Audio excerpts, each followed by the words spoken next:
Children of God, mga anak sa Diyos. Sa tuig nga 1870, gipahigayon sa Simbahang Katoliko ang First Vatican Council. Diin klarong gipadayag ang doktrina sa papal infallibility.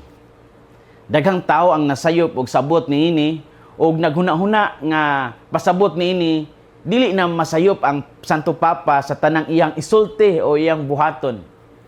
Apan sa tinuod ang papal infallibility, nagpasabot lamang nga kun ang Santo Papa magtudlo ex cathedra mahitungod sa pagtuo o moral isip magbalantay sa tibuok simbahan.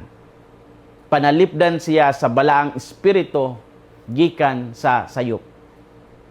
Dili ni pasabot nga perpekto ang Santo Papa isip tao. Kay sama usab siya nato nga mahimong makasala o masayop sa personal nga opinion. Kini usa ka talagsaon nga gasa nga makita lamang sa Simbahang Katoliko ug dili makita sa ubang denominations o sikta.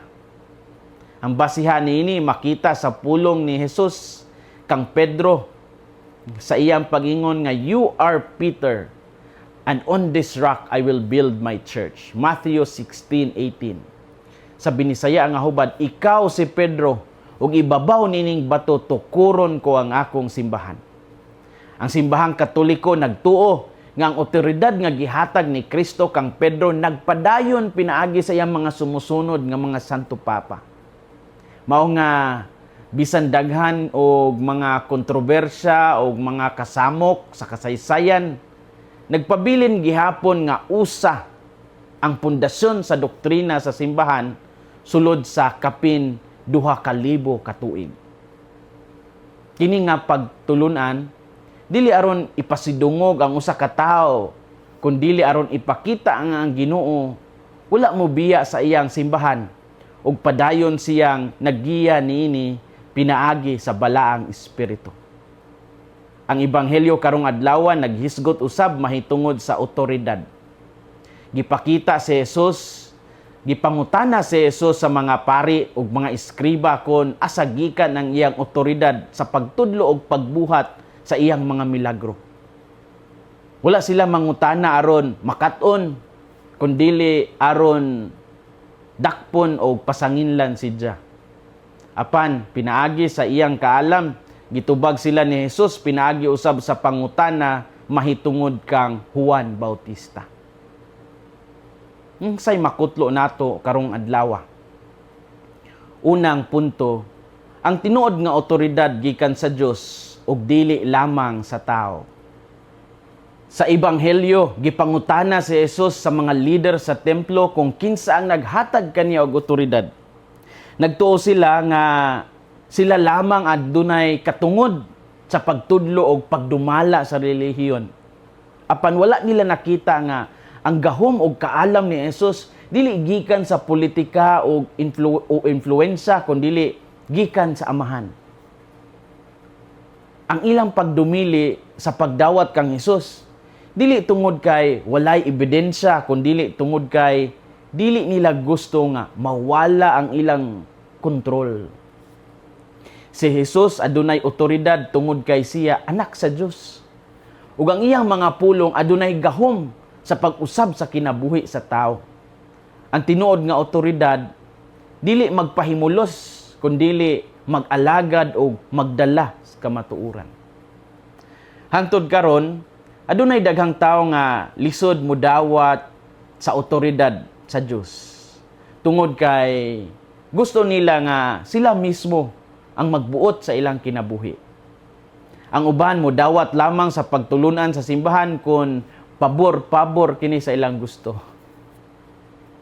Apan kun ang kamatuoran musupak sa ilang personal nga opinion, dali na sila musukol ug musaway. Mao kini ang problema sa mga leader sa ebanghelyo kay ilang giuna ang ilang kaugalingong interes kaysa kamatuoran. Ang kamatuoran usahay sakit dawaton. Apan kini ang dalan ngadto sa tinuod nga kagawasan. Ang tao nga mapaubsanon mudawat sa pagtulunan sa Dios bisan dili kini sayon. ug ang tao nga matinumanon dili magbase lamang sa iyang pagbati kundi sa kamatuoran sa ebanghelyo. Ang simbahang Katoliko nagpadayon usab sa maong otoridad nga gikan kang Kristo pinaagi sa mga apostoles ug sa ilang mga sumusunod. Mao kini ang usa sa mga rason nganong adunay Santo Papa ug Magisterium nga nagbantay sa doktrina sa simbahan. Dili kini aron kontrolon ang katawhan, kundi aron maprotektahan ang kamatuoran sa pagtuo batok sa kalibog ug sayop nga mga pagtulunan. Mao nga ang Katolikong pagtuo dili lang base sa personal interpretation, kundi sa padayon nga tradisyon ug pagtulunan nga gikan pas mga apostoles. Ang tinuod nga otoridad gikan sa Dios ug dili lamang sa tao. Ikaduhang punto, ang garbo ug kahadlok mahimong babag sa pagdawat sa kamatuoran. Sa dihang gipangutana sila ni Jesus mahitungod kang Juan Bautista, nalibog ang mga leader sa templo kung unsa ang ilang itubag. Nahadlok sila sa reaksyon sa mga tao o nahadlok sab sila nga mabutyag ang ilang pagdumili sa kamatuoran. Kay klaro nga kung moingon sila nga ang otoridad ni Juan Bautista gikan sa Dios, ma-question man sila nganong wala sila nituo kang Juan Bautista. Karon kung moingon sad sila nga gikan sa tao, nahadlok sad sila nga balusan o pasakitan sila sa mga tao kay nagtuo ra ba ang mga tao nga si Juan Bautista usa man ka propeta. Busa imbis nga mutubag og tinarong matinud-anon, mingon na lang sila nga wala mi kabalo. Ang ilang problema dili kakulang sa kahibalo kundi kakulang sa kaisog sa pagdawat sa kamatuoran. Ang garbo makapabuta sa tao bisan klaro na ang kamatuoran. Ug ang kahadlok sa opinyon sa uban makapugong usab sa tao sa pagsunod sa Ginoo. Daghan usab karon ang nakaila nga tinuod ang Dios apan dili gusto mausab ang ilang kinabuhi. Adunay nahadlok nga basin biyaan sila sa ilang barkada kung seryosoho nila ang ilang pagtuo. Aduna usab mga tao nga mas mupili sa popularity kaysa sa kamatuoran.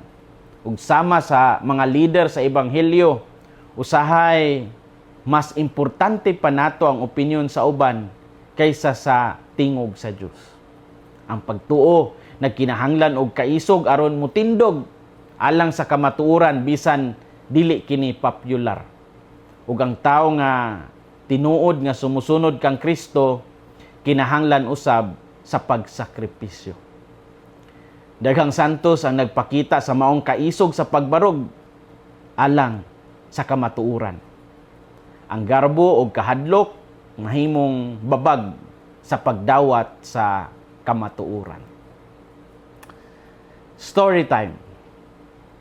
Sa panahon sa kolonyalismo sa Pilipinas, si Gregorio Aglipay, usa ka Katolikong pari nga naapil sa mga nasyonalismong Pilipino o sa revolusyon batok sa Espanya. Nasuko siya sa pipila ka pag-abuso o problema sulod sa simbahan niadtong panahona, labi na sa isyu sa pagdumala sa mga praile nga Espanyol. Ug tungod sa tension sa politika o religion, nito nga ang iyang panagbangi sa otoridad sa simbahang Katoliko. Ug sa kaulahian, to cut the story short, nitiwalag siya og nagtukod sa Philippine Independent Church nga nailhan usab isip Aglipayan Church. Daghang Pilipino niadtong panahona ang misunod niya tungod sa ilang pagbati sa nasyonalismo ug kasuko sa kolonyal nga sistema. Ug hangtod karon, nagihapoy Aglipayan Church sa Pilipinas. Ug bisan pa nga ang mga Filipino nag-enjoy na karon sa maingon tang Filipino representation, we look at our Philippine history and be thankful that there are many people ahead of us.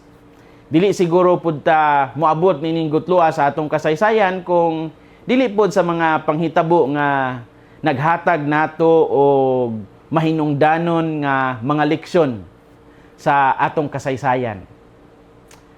Apan sa moderno nga pananaw, daghang historians nagtuo nga ang isyu dili lamang doktrina kundi naapektuhan usab sa politika o kahintang sa nasod niadtong panahona. Ang simbahang Katoliko nakaton usab gikan niini nga kinahanglan adunay mas lawom nga pag-atiman o pagdungog sa katawhan.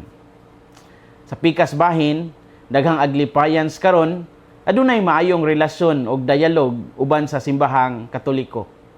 Kini nga kasaysayan nagpahinumdum nga ang pagkabahin-bahin adunay dakong kasakit o epekto sa daghang henerasyon. Ug nagtudlo usab kini nga ang tinuod nga reforma kinahanglan himuon uban sa kamatuoran, pagka mapaubsanon o panaghiusa diha kang Kristo. Children of God, mga anak sa Diyos, ayaw kahadlok sa kamatuoran sa Diyos. Ayaw tuguti nga ang garbo mupugong kaninyo sa pagdawat sa iyang kabubuton. Ampingi ang inyong pagtuo, pinaagi sa pagampo o pagtuman sa pulong sa Diyos. Respetuhi ang uban, bisan adunay kalainan sa pagtuo apan hinumdumi usab nga naay mga higayon nga angay pudta nga modepensa sa atong katolikong pagtuo.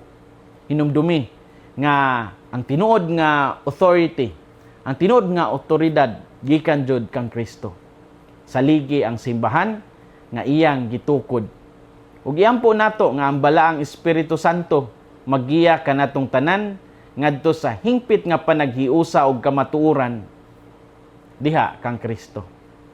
Hinaot nga ang kasing-kasing ni Kristo maghari sa atong mga kasing-kasing.